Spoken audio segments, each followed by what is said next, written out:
Well guys, this is the front entrance. As you can see, it's pretty much impassable. I've been trying to get a hold of Larry, still can't get our tractor going.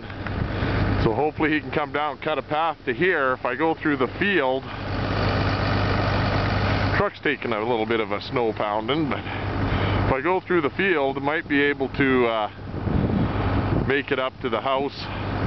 I'm hoping if Larry can clear the first part, I'll leave Abe down by the road and drive down to him, I guess. See what I can do till I get the tractor going. I don't know if you can get perspective of what's going on here, but have a look at this. That probably gives you a little bit of an idea that